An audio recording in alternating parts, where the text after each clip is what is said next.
I forgot all about it.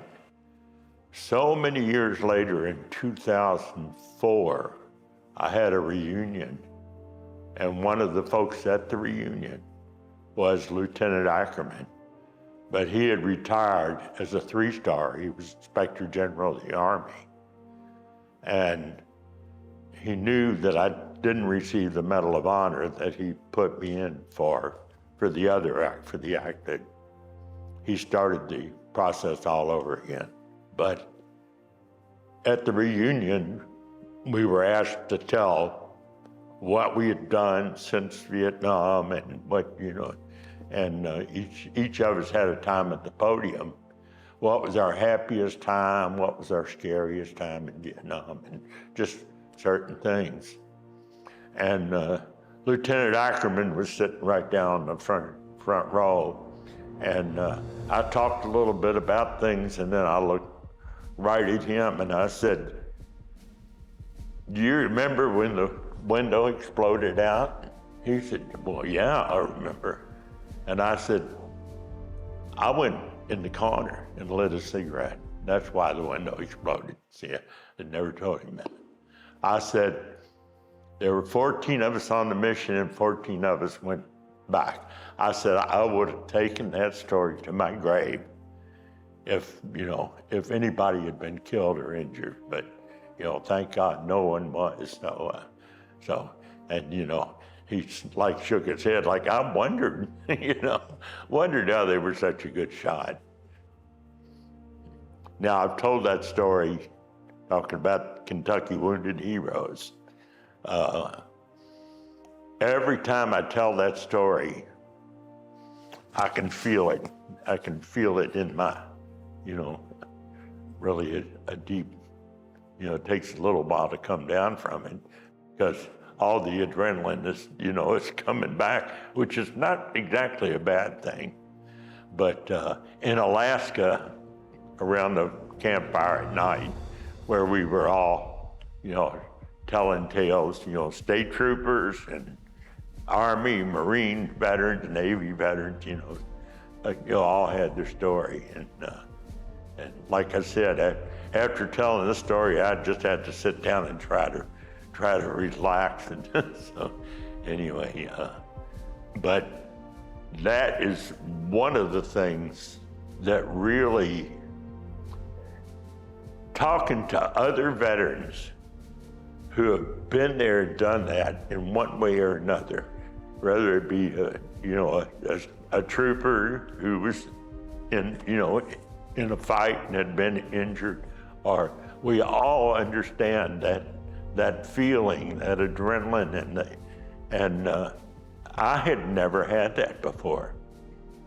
My family is, I won't call them liberal, but when I got home from Vietnam on convalescent leave, and I spent 4 months in a burn hospital, and I came home and I wanted to talk about it. If I mentioned Vietnam, it changed the subject, and they didn't even realize that I needed to talk about it. And that's one of the things I talk to other veterans about.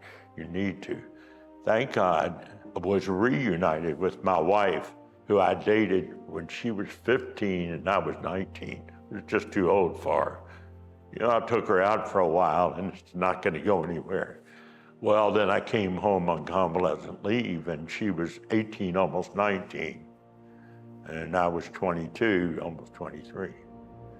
And we were reunited and we had all of the little things about our lives out of the way.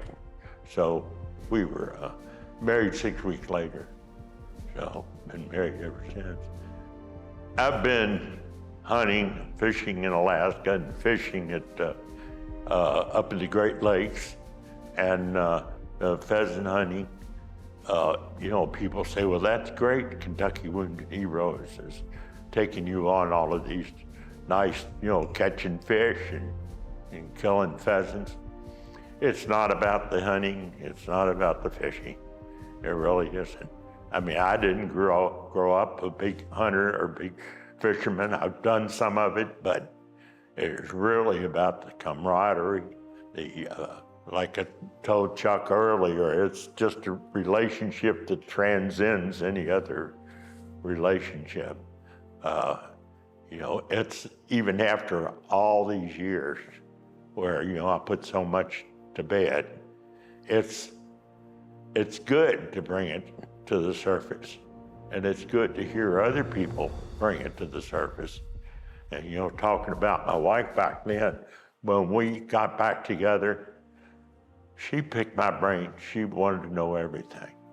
She wanted to know about Army life in general. She wanted to know about not the blood and guts necessarily, but the culture, the people, And so I think that's the biggest reason today that I don't have what some people would call post-traumatic stress disorder, because the disorder part of it means that it interferes with your life, with other aspects of your life.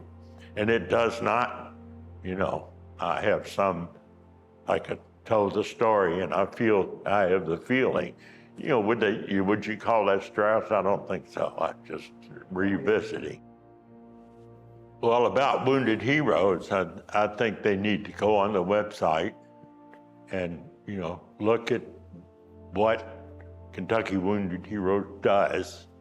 And it is healing, to say the least.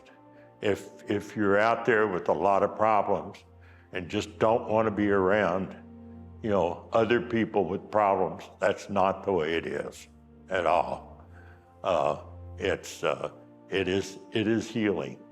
I tell other people, you need to talk about it. You need to write about it. You need to, open up about it. And I've got wounds on my body, but my soul is clean. I've been there, done that. I've talked about it plenty. It's not a bad thing. It's a good thing. I will say one thing about, I wrote a story called Wounded in Action, and I've been asked to talk in Branson. I asked, what do you want me to, what do you want to hear? And my wife said, the story of Wounded in Action is perfect. And because I end it, at the end of it, I say how many years it's been since that time.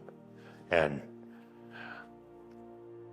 when I flew back into Louisville on a convalescent leave from Brooke Army Hospital, that was like the first day of the rest of my life. I flew over the school where I went to grade school.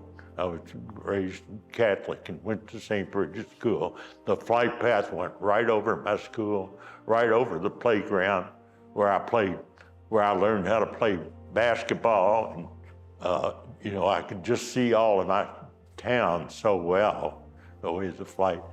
And the tears just welled up in my eyes.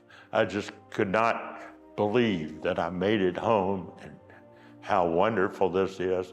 And I made up my mind from there, even though I was pretty crippled then.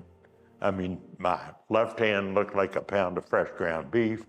It hadn't been reconstructed. It was all, and I was, limping and, just really felt like a wounded warrior.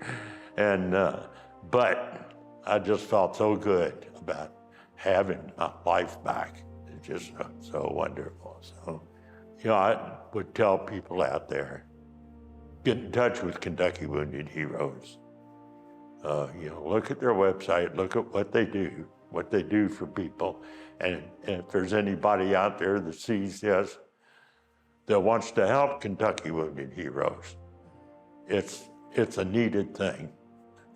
No one makes any money at Kentucky Wounded Heroes. Anyway, they're not given to an organization that's going to use half of it for their executive officers. So. Interesting, my nephew Mike was already involved, and I'm not really sure how he got involved, but he did. He met Chuck somewhere. And then Mike kept saying to me, Uncle Dave, here's the number, you need to call Chuck Reed and, tell him who you are. And, I'm doing other things. And he said, they'll take you to Alaska fishing. I said, oh, come on. All expenses paid trip to Alaska, that's not done. He's blowing smoke up. Finally, I think, now I can't remember, I think one of the guys at Chuck, or one of the guys called me after I told Mike. I said, well, yeah, I'd love to take a trip to Alaska. And anyway, I was contacted and I said, well, I guess this is for real. Anyway, had a wonderful trip. Flew on a float plane out to a river and salmon fished. Of course, salmon fished several different ways, through rushing water, where it's a completely different technique. And went to Seward and went out in the ocean and fished for halibut. And that was, tiring, but a wonderful experience. So I couldn't believe that, that an organization could actually, do things like that. I mean, Chuck apparently does a wonderful job of getting donations for it. This is not cheap. I know it has to cost several $1,000s per. I figured probably at least $3,000 per person. As long as Kentucky Wounded Heroes will have me, I'll be more than glad to speak up for them, or be part in either in a volunteer or a recipient. I love the camaraderie. I love getting together with other veterans, and like I said earlier, it's not about the fishing or the hunting. It's really about the camaraderie. I told Chuck, last year I had some surgery, and I didn't feel like I could traipse around hunting for pheasant, but I still really wanted to go there, trap shoot, shoot some clay birds, and just hang around with the guys, tell our stories and listen to our stories. So, Kentucky Wounded Heroes is, I've been reunited with some of the guys I was with in Vietnam, and that's wonderful. But, we all knew each other, and we knew what we went through, and we kind of got that out of the way. This is a unique experience, to say the least, Kentucky Wounded Heroes. Well, anytime I get a chance, if I know somebody who's been wounded in the line of duty, and I'll say something to them, I'll recommend that they contact. I usually don't give them, because I don't want to do that to Chuck. I don't want to give them Chuck's name and phone number. I don't know if he wants to pass it out. I tell him to look at the Facebook and message. And I don't know who has, but anytime I get a chance to talk about, and I've also talked to some people, I don't know what's happened with it, asking them to donate to Kentucky Wounded Heroes.